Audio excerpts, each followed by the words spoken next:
എല്ലാ വണ്ടിഭ്രാന്തന്മാർക്കും നമസ്കാരം. നമുക്ക് നമ്മുടെ ഇന്ത്യൻ വിപണി നോക്കുകയാണെങ്കിൽ 1 ലക്ഷത്തിൽ താഴെ മുതൽ അങ്ങ് 1 കോടി വരെയുള്ള ബൈക്കുകൾ നമ്മുടെ വിപണിയിൽ ഇന്ന് നമുക്ക് ലഭ്യമാണ്. എന്നാൽ നമുക്ക് തന്നെ വേറൊരു കാലഘട്ടം ഉണ്ടായിരുന്നു. നമുക്ക് റോയൽ എൻഫീൽഡ് അല്ലെങ്കിൽ ജാവ ഇങ്ങനെയുള്ള ബൈക്കുകളൊക്കെ ഒരു അരങ്ങ് വാണിരുന്ന ഇന്ത്യയിലെ ഒരു മോട്ടോർ സൈക്കിളിൻ്റെ ഒരു കാലഘട്ടം. അങ്ങനെയുള്ള കാലഘട്ടത്തിൽ 1983 യമഹ നമുക്ക് വേണ്ടിയിട്ടൊരു വണ്ടി ഇൻട്രൊഡ്യൂസ് ചെയ്തു. ആ വണ്ടി ഇൻട്രൊഡ്യൂസ് ചെയ്യുന്ന സമയത്ത് എന്ന് പറഞ്ഞു കഴിഞ്ഞാൽ നമുക്കൊരു 50cc മുതൽ 259cc വരെയുള്ള ബൈക്കുകൾ 2 സ്പീഡും 3 സ്പീഡും 4 സ്പീഡൊക്കെ ആയിട്ട് ഇങ്ങനെ കിടക്കുന്നൊരു കാലഘട്ടത്തിൽ നമുക്ക് ആദ്യമായിട്ട് യമഹ ഒരു 350cc ഒരു 6 സ്പീഡ് ഗിയറിൽ നമുക്ക് ഇത്രയും മനോഹരമായ ഒരു വണ്ടി തന്നു. അതിന് അന്ന് 30.9 bhp ആയിരുന്നു. അത് നമ്മൾ ഹൃദയം നിറഞ്ഞു സ്വീകരിച്ചു. എല്ലാ യുവാക്കളുടെയും പ്രാന്തായിരുന്നു. ഇതാ നമ്മുടെ മുമ്പിൽ നിൽക്കുന്ന യമഹ RD350 എന്ന് പറയുന്ന ഇത്രയും അതിമനോഹരമായ ഒരു ബൈക്ക്.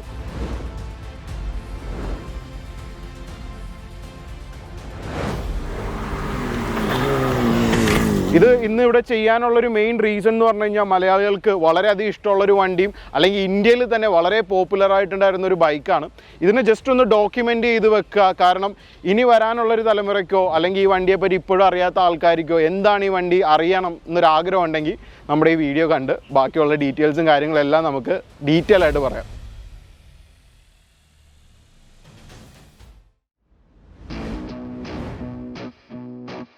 നമ്മൾ ഇന്ന് സംസാരിക്കാൻ പോകുന്നതെന്ന് പറഞ്ഞു കഴിഞ്ഞാൽ ലോക ബൈക്ക് വിപണിയിൽ തന്നെ ഒരു ലെജൻഡറി ബൈക്ക് എന്നൊക്കെ പറയുന്ന ഈ ഒരു RD350നെ പറ്റിയിട്ടാണ്. ഒരു കാലഘട്ടത്തിൽ മലയാള സിനിമകളും ബോളിവുഡ് സിനിമകളും മൊത്തം നിറഞ്ഞു നിന്നൊരു ബൈക്ക് RD350 എന്ന് പറയുന്ന ഈ ഒരു ബൈക്ക് ശരിക്കും എല്ലാ യങ്സ്റ്റേഴ്സിൻ്റെ ഹരമായിരുന്നു. നിങ്ങൾക്ക് എല്ലാവർക്കും അറിയാവുന്ന ബാംഗ്ലൂർ ഡേയ്സ് എന്ന് പറയുന്ന സിനിമയിൽ ഈ വണ്ടി ഓടിച്ചു കൊണ്ടുവരുന്ന ആ ഒരു സീനെല്ലാം ശരിക്കും എല്ലാ മലയാളികൾക്കും ഒരു നൊസ്റ്റ ഫീല് കൊടുത്തിട്ട് വീണ്ടും ആൾക്കാർ ഒരുപാട് തപ്പിപ്പോയി. ഇന്നെന്ന് പറഞ്ഞു കഴിഞ്ഞാൽ ഓൾമോസ്റ്റ് 5 ലക്ഷം 6 ലക്ഷം നല്ല വണ്ടിക്ക് 7 ലക്ഷം കൊടുത്തു വരെ KL രജിസ്ട്രേഷൻ വണ്ടി മേടിക്കുന്ന ഒരു കാലഘട്ടത്തിലാണ് നമ്മളിപ്പോൾ നിൽക്കുന്നത്.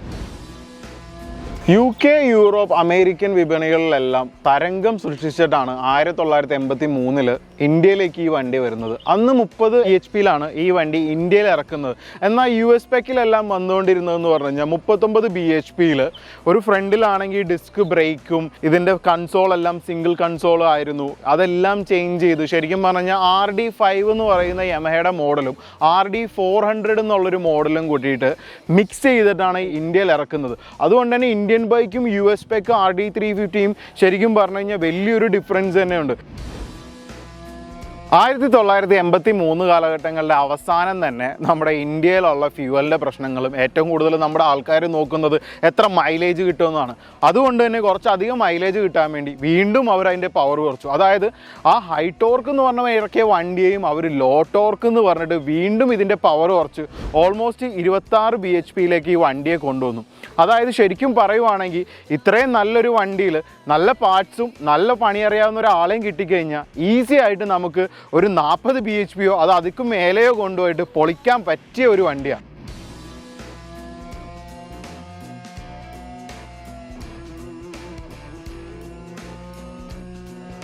നമ്മുടെ വണ്ടിപ്രാന്തന്മാരയിൽ ഇങ്ങനെയുള്ള വണ്ടി കിട്ടിക്കഴിഞ്ഞാൽ അപ്പോൾ ഞാൻ പറഞ്ഞ പോലെ നല്ലൊരു മെക്കാനിക്ക് പെട്ടെന്ന് വരും. അതുപോലെ തന്നെ നല്ല പാർട്സുകൾ വരും. കാലം മാറിയതിന് ശേഷം ഗൂഗിളിലും എല്ലാത്തിലും നമ്മൾ സെർച്ച് ചെയ്താൽ നമുക്ക് എവിടെ നിന്നെല്ലാം എങ്ങനെയെല്ലാം പാർട്സ് സോഴ്സ് ചെയ്യണം, എങ്ങനെ ഇതിൻ്റെ മെക്കാനിക്കിന് കാര്യങ്ങൾ പറഞ്ഞു കൊടുക്കണം, അല്ലെങ്കിൽ നല്ല മെക്കാനിക്കിനെ എവിടെയെല്ലാം പോയി തേടി പിടിക്കാമെന്നുള്ളൊരു ഇൻഫോർമേഷൻസ് നമുക്ക് കിട്ടി തുടങ്ങിയപ്പോൾ നമ്മുടെ വണ്ടിപ്രാന്തനായ അതായത് നമ്മുടെ കോമ്പി എല്ലാം മേടിച്ച് വെച്ചിരിക്കുന്ന ജഗദീഷ് ബ്രോയാണ് ഈ വണ്ടി മേടിക്കുന്നത്. 2009 മുതലാണ് ശരിക്കും ജഗദീഷ് ബ്രോ ഈ വണ്ടി ഉപയോഗിക്കാൻ വേണ്ടി തുടങ്ങിയത്.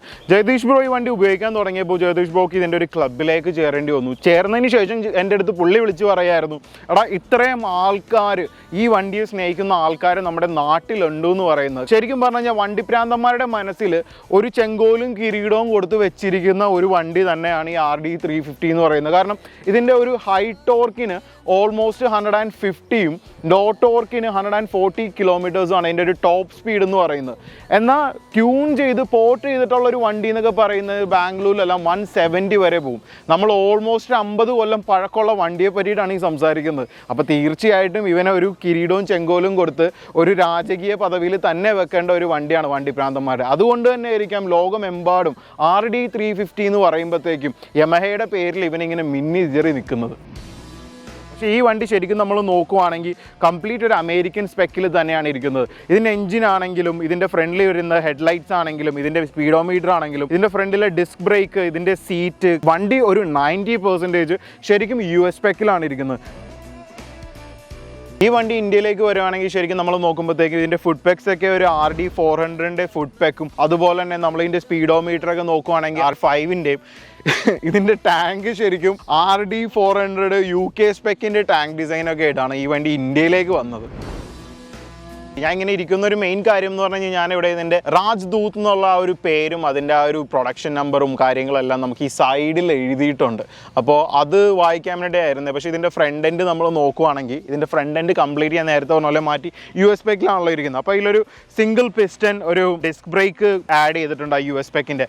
പിന്നെ ഇതിൻ്റെ ഒരു ഫൺ പാർട്ട് എനിക്ക് തോന്നിയെന്ന് പറഞ്ഞു കഴിഞ്ഞാൽ ഇതിൻ്റെ സൈഡിൽ വന്നിട്ട് നമ്മൾ നോക്കുമ്പോൾ ഇതിൻ്റെ ചോക്ക് കാര്യങ്ങൾ കാണാം. അതുപോലെ തന്നെ ഇതിൻ്റെ താഴെ എഴുതിയിട്ടുണ്ട് നോട്ട് ഫോർ എയർക്രാഫ്റ്റ് എന്ന്. ശരിക്കും അത് പറയാനുള്ള ഒരു കാര്യം എന്ന് വെച്ച് കഴിഞ്ഞാൽ നമ്മുടെ എയറോപ്രാക്റ്റ് എന്നൊക്കെ പറയുന്ന ആ ഒരു മിനി എയർക്രാഫ്റ്റുകളൊക്കെ ഉണ്ടല്ലോ, അതൊക്കെ കാർബറേറ്റർ എഞ്ചിനിലൊക്കെ ഓടിക്കൊണ്ടിരുന്ന വെച്ചതാണ്. അപ്പോൾ അതിന് വേണ്ടിയിട്ടുള്ള പാർട്സുകളിൽ നിന്ന് ചിലപ്പോൾ എനിക്ക് തോന്നുന്നു ചിലപ്പോൾ ഇങ്ങനെയുള്ള എഞ്ചിൻ്റെ പാർട്സുകളൊക്കെ വേണ്ടി ഉപയോഗിക്കുമായിരിക്കും.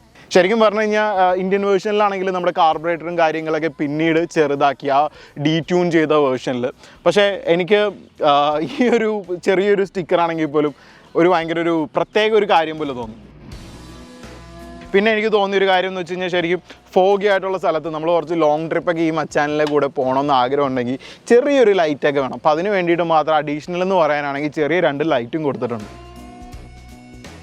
നമ്മളുടെ ഈ ഒരു കാലഘട്ടത്തിൽ നമ്മൾ കണ്ടുകൊണ്ടിരുന്നത് വെച്ചാൽ ഒരു പൾസർ വരെയാണെങ്കിലും അല്ലെങ്കിൽ അതിനുശേഷം ഇറങ്ങുന്ന ഇപ്പോൾ R15 ഒക്കെ ആണെങ്കിലും നമുക്ക് സിംഗിൾ എക്സോസ്റ്റാണ് വരുന്നത്. പക്ഷേ പണ്ടത്തെ വണ്ടികൾക്കെല്ലാം ശരിക്കും ഡ്യുവൽ എക്സോസ്റ്റ് ഉണ്ടായിരുന്നു. അത് നമ്മളിപ്പോൾ ജാവയുടെ SD നോക്കുവാണെങ്കിലും ഇതിലാണെങ്കിലും നമുക്ക് ഡ്യുവൽ എക്സോസ്റ്റ് വരുന്നുണ്ട്. ആ ഡ്യുവൽ എക്സോസ്റ്റ് കാണാൻ തന്നെ ഒരു ഭംഗിയാണ്. അതിൻ്റെ ബാക്കിലേക്ക് നോക്കുമ്പോൾ നമുക്ക് കാണാം ഒരു പ്രത്യേക ഫീലാണ്. അതുമാത്രമല്ല സ്മോക്ക് വരുന്നത് ശരിക്കും പറഞ്ഞാൽ ഇതിൽ ഫ്യൂവൽ നമ്മൾ ഓയിൽ മിക്സ് ചെയ്ത് ഒഴിക്കുന്ന ആ ഒരു പഴയ കാർബറേറ്ററിൻ്റെ സെറ്റപ്പ്.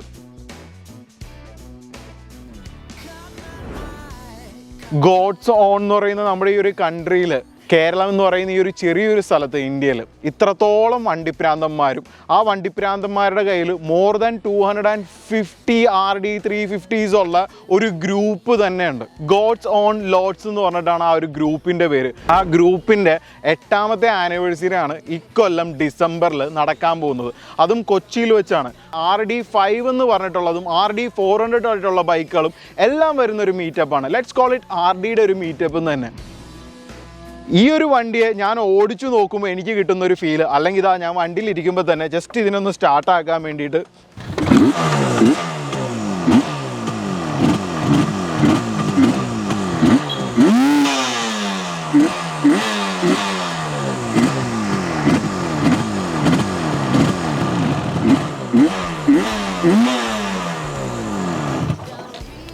ഒരു രക്ഷയില്ലാത്ത ഫീല്. അതായത് 50 കൊല്ലം പഴക്കമുള്ള വണ്ടി ഇത്രയും ക്ലീനായിട്ട് ഉപയോഗിക്കാൻ വേണ്ടി പറ്റുന്നു. പേഴ്സണലി എൻ്റെ കയ്യിൽ ഒരു BMW ബോക്സ് റേഞ്ചിൻ്റെ ഒരു വണ്ടിയുണ്ട്. അതിൻ്റെ എപ്പിസോഡ് വരുന്നുണ്ട്. നിങ്ങളെല്ലാം നമ്മുടെ BMW N1000RR കണ്ടതാണ് ലാസ്റ്റ് വണ്ടി വരുന്നത്. ഒരുപാട് പ്രോബ്ലംസ് ഫേസ് ചെയ്യുന്നുണ്ട്.